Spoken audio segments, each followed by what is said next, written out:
আপনারা অনেকেই কমেন্ট করেছিলেন যে দাদা আবাস যোজনা নতুন আপডেট কি আছে।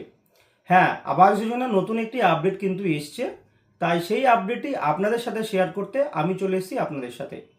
একদম নতুন আপডেট। আপনারা ভিডিও থাম্বনেলে নিশ্চয়ই দেখেছেন, আমি থাম্বনেলে লিখে রেখেছি আবাস যোজনা 2.1 সার্ভে শুরু হলো, বা বাংলার বাড়ি 2.1 সার্ভে শুরু হলো।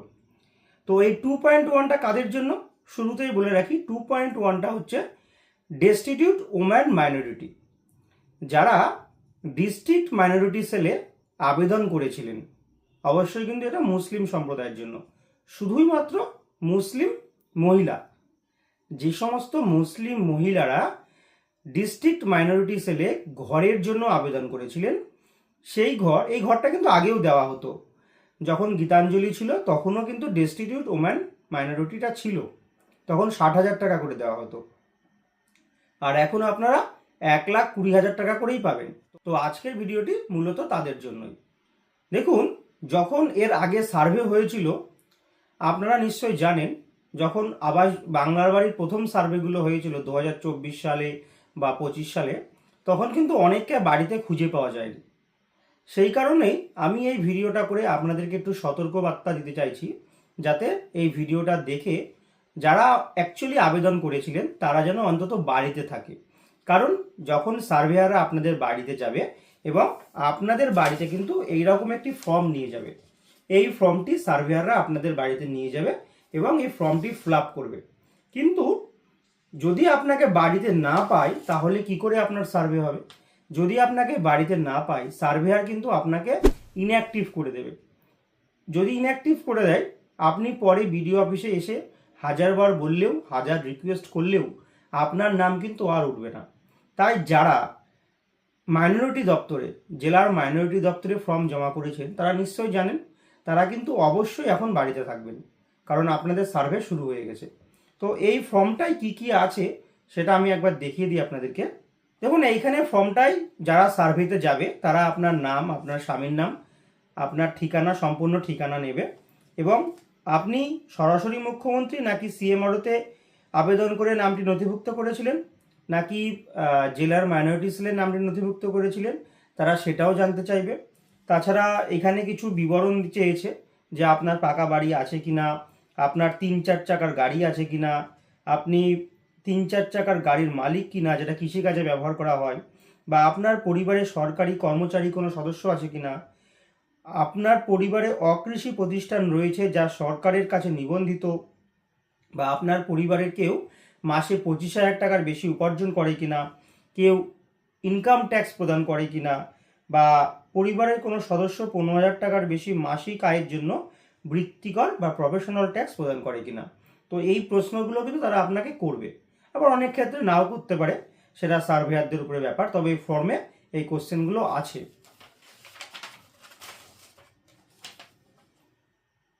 এছাড়াও আরও যেগুলো আছে, যে আপনার কাছে আপনার ব্যাংক অ্যাকাউন্ট নাম্বার চাইবে। আমরা এর আগের যে সার্ভেগুলো হয়েছে তার অভিজ্ঞতায় দেখেছি, এক একজনের 2-3টা করে কিন্তু ব্যাংক অ্যাকাউন্ট।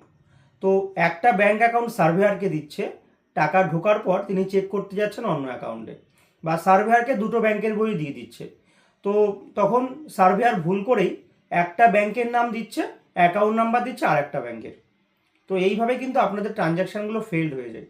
তাই আমি আপনাদেরকে একটু সতর্ক করে দিচ্ছি, আপনারা প্লিজ যারা অ্যাকাউন্ট নাম্বার দেবেন, ঠিকঠাক অ্যাকাউন্ট পাসবুকটা দেবেন, যাতে সেই টাকা অ্যাকাউন্টে আপনার টাকা ঢুকতে কোনো সমস্যা না হয়।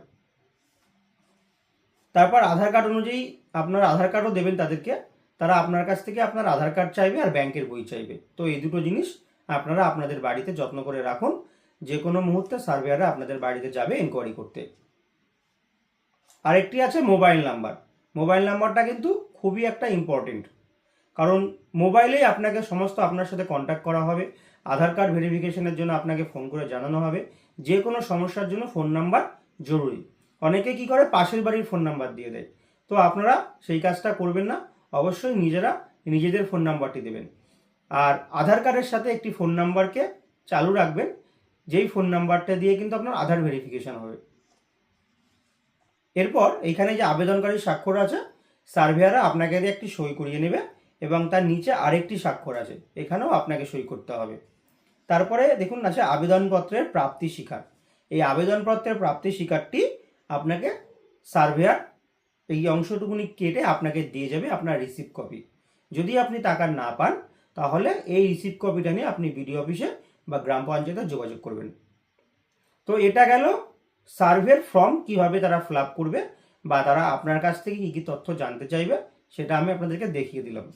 আর একটা জিনিস আপনাদের জেনে রাখা উচিত, তাতে আপনাদের সুবিধা হবে, যে আমি ভিডিও থাম্বনেলে লিখে রেখেছিলাম বাংলার বাড়ি 2.1 সার্ভে শুরু বা আবাস যোজনা 2.1 সার্ভে শুরু।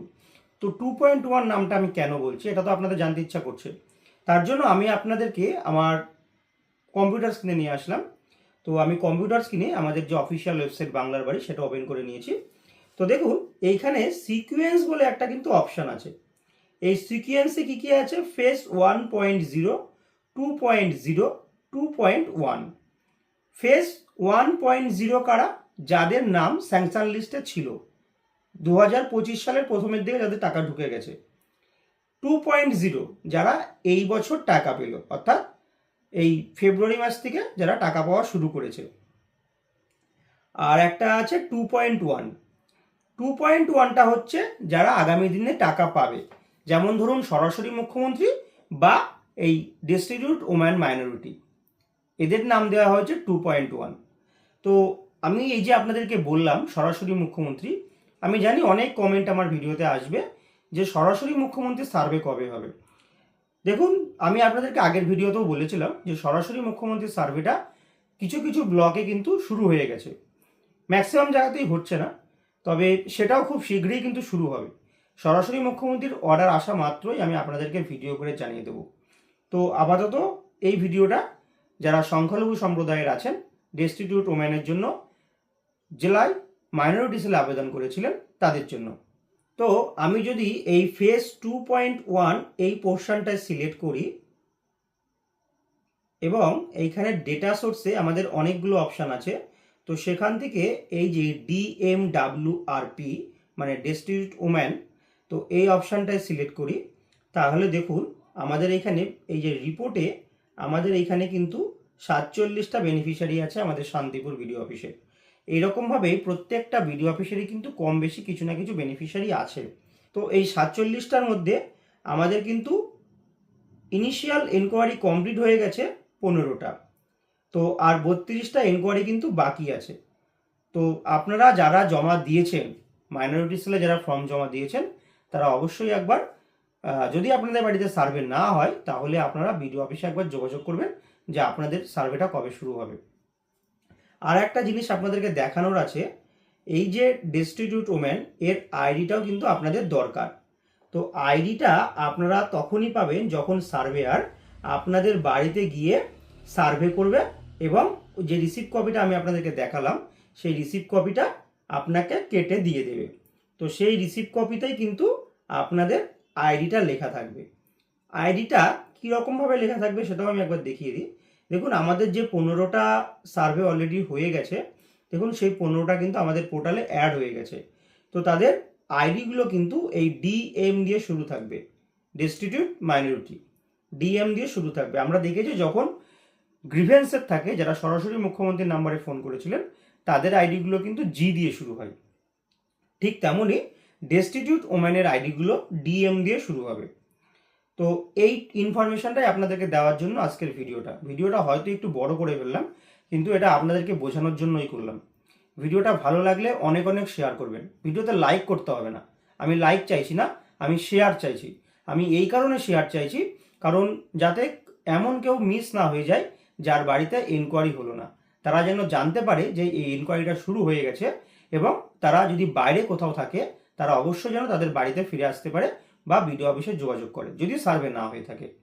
এই ভিডিও নিয়ে যদি আপনাদের কারো কোনো প্রশ্ন থাকে তাহলে অবশ্যই আমাকে কমেন্ট করে জানান, উত্তর পেয়ে যাবেন। আজকের মতো এখানেই শেষ করছি, নতুন ভিডিওতে আবার দেখা হবে।